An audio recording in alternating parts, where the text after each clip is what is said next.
I always felt like radio stations had an obligation to the general public. That is, not everybody can have a radio show, so those that do should share the mic with others that don't. Everyone within reason should have their voices heard, kind of like a radio of the people for the people. I listen to radio today, and the bias that the host shows is so intense. He absolutely controls every word that goes out on the air. It's like some kind of police state. If you don't share his agenda, you either don't get on, or your opinions are attacked as being stupid, naive, or just unimportant to justify cutting you off. I produced this show live on the air April 6, 1975, only 23 days before Saigon fell to the North Vietnamese Army. I could see the writing on the wall, and I was curious if the general public could also. This, in a way, was a grassroots sidewalk survey. For you radio bugs, pay particular attention to the way I host this segment. I went out of my way to be absolutely unbiased in my handling of the comments. I took the calls as they came, no stacking the deck. I cut no one off, I talked down to no one. Just try to find a radio show like that today. From April 6, 1975, the Jim Ferguson Show looks at Vietnam. Your thoughts now. On our comment line this afternoon, 585-2385, subject matter will be Vietnam. Your thoughts now. I'd like to hear from you. The recent developments in Vietnam and Cambodia seem to have taken a turn from what they were, and we would like our sidewalk survey, as we conduct pretty much every Sunday. We'd like to pose the question, Vietnam, your thoughts now. Edward, your thoughts, please. All right. First off, I believe that we ought to go back and retake Vietnam for this reason. We lost too many men. Do you know, excuse me, do you recall what the numbers were there? Over 55,000 dead. Uh-huh. And I don't know how many were wounded, untold number of wounded. And untold numbers of billions of dollars, too, wasted. Right. And if we didn't go back, those lives would be sacrificed for nothing. Right, but also the concept of two wrongs might not make a right. In this case, it would. Uh-huh.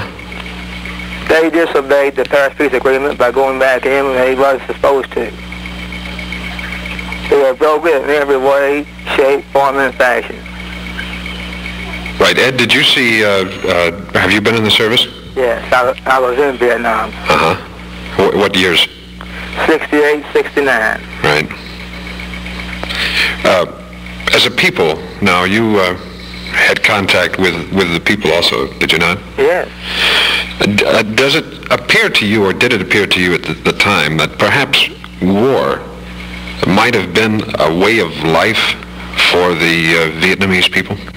Well, yes, that's all they knew for maybe 25 years or more, but they, like anybody else, they don't want to live in war all their life, you know. They want peace, too. Uh-huh. The only way they can have it is for the United States to go back, defeat North Vietnam, invade them if you had to. Mm-hmm. And then stay in Vietnam for 10 or 12 years as occupation force, like they did in Korea. Just stay there for a while, oversee things, and be sure it goes right. Then pull out. But don't do it right away. Mm-hmm. Like we did this last time. That's disastrous. Very good, Ed. I appreciate your call. Mm-hmm. I'm glad to do it. Thank you for calling. Right. Bye-bye. Martin, we'd like your thoughts on Vietnam. Well, I think we should go back, definitely, to, try to take the country back over. I mean, all those lives lost for nothing. I mean, if the communists overrun the country, it's just another blow to democracy. No doubt about it. I grew up in that period of time. I'm 15 now. Yeah. And I do believe that we should go back. I mean, I lived through all of that and watched on TV and everything. And I just do believe that we should go back. Right. Try to help them.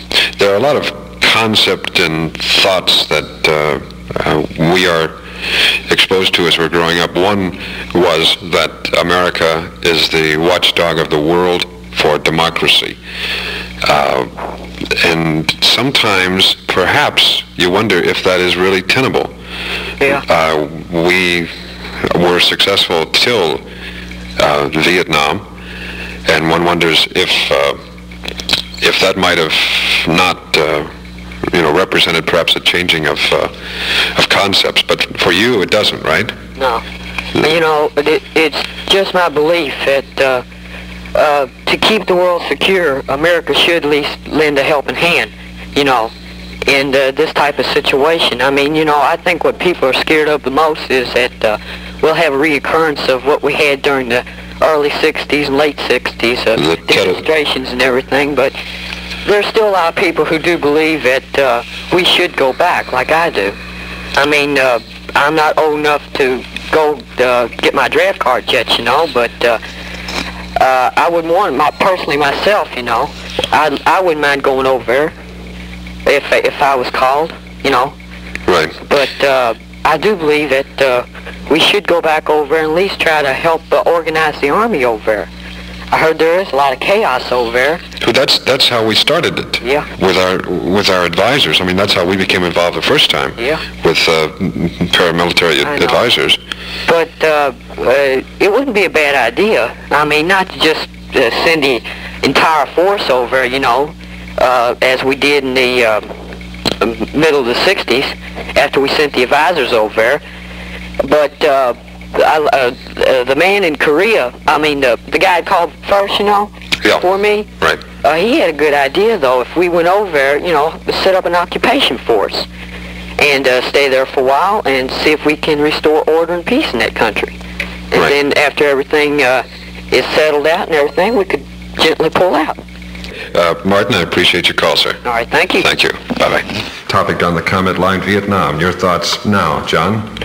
Yes, I was listening to some of the comments some of the people have been making, and it seems to me the people that are in favor of going back to Vietnam have never really, are just not aware of what war could mean. Well, and, now, Ed was there. And I was there. Yeah. And okay. The situation as being in a situation of war where people are killing each other, and that country, Vietnam, is a country that needs stabilization of some sort, and I don't believe it's the government that offers that stabilization is going to make any difference at this day and age. Any society needs leadership, and they have none. The two government that's in power has not offered any leadership to the people. They've ruled any change or dissent. They've ruled it with an iron hand. That doesn't seem to be any different than what the communists were offering. The people there, they exist in a life that doesn't have anything to do with politics. It doesn't have anything to do with government.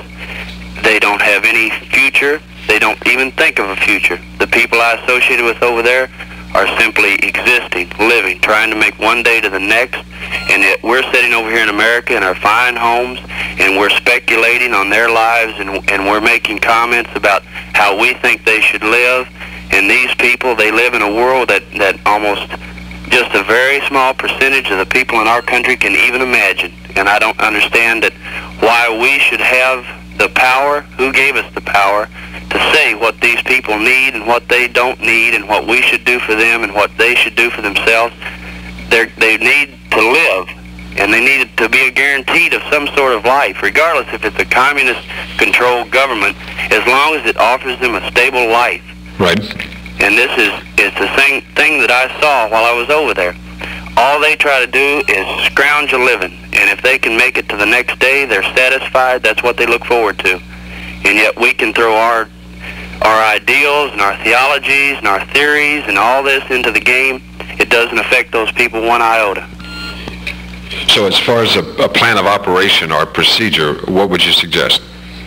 I suggest any type of compromise which would offer some sort of stabilization for the people. The best thing that any society needs is a guarantee that tomorrow will offer some chance of life. And when you've got everyone over there is involved in the war and to every extent, even the children, there's no one safe from anything that has to do with the war. And until that stops, we haven't given those people anything. We can run 1 million tanks into that country, and it doesn't do a thing for those people if they don't know whether they're going to be alive or dead the next day. And I don't understand how we can assume that occupation or anything involved is going to come about and help those people. In your estimation, do you think that any force could successfully occupy that country? No. There's no. The society itself isn't to that level to where they can function, or where they even. You see, I don't believe those people. They don't think like we do because they just haven't ever had a government. They've even forgotten about government. They don't think about government. They don't think about the gross national product. They don't think about anything that comes to our mind. They think entirely on making their existence last one more day. Right. Well, survival is the strongest impulse probably that a human knows. And they've been reduced to that level because of the continuous war for 400 years. John, when were you there? I was there in '71 at Da Nang. All right. What do you think now? We have a communist, the North Vietnamese, making tremendous inroads down into former South Vietnamese territory. What type of rulers or what type of government or how would the people fare with a North Vietnamese takeover? It wouldn't affect the people. You see that you say that the North Vietnamese are getting into South Vietnam. That's not true. They've been there for 10 years.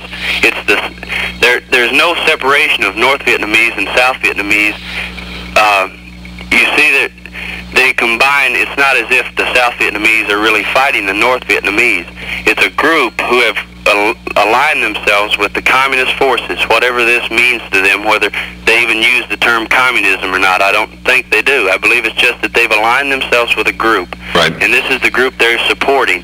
And if it means if this one group, which we say is the North Vietnamese, if they'll offer these people some sort of substance, food, what have you, or any type of help for their family, they would align themselves with that group, whichever group that might be, whether they live in South Vietnamese or whether they live in North Vietnam. It doesn't matter. It's whoever offers them what they're looking for, and that is the basics of life, shelter and food. And if they can get that from any one particular group, that's the group they're going to align themselves with. Okay, it was reported, like during the Communist Tet Offensive, that there were many bloodbaths, by the North Vietnamese, of South Vietnamese peasants, etc. Do you see that as something that could occur in this current offensive? Yes, as long as it's in the situation where there's still a war existing, as long as there is something for the one side to gain over the other side, as long as there's the disagreement as to who should rule the government. Once that agreement is settled, then there will be no need for a bloodbath because the people aren't waging the war. It's the people are involved in the war. In fact, a lot of the people are fighting in the war, but if they would automatically say, okay, we have a coalition government of some type, the war would end, the bloodbath would end, because the people haven't that much basic allegiance. They will forget the war and go on to live, and that's the reason they're involved in the war to begin with, is to sustain life. If they feel they sit in their hamlet, they're going to get bombed out of it and killed. So why not go move into a different area, or if you have to go with a communist force as a trooper, then you have to go, because that guarantees you're going to live a little longer. Right. That's what I believe's happened.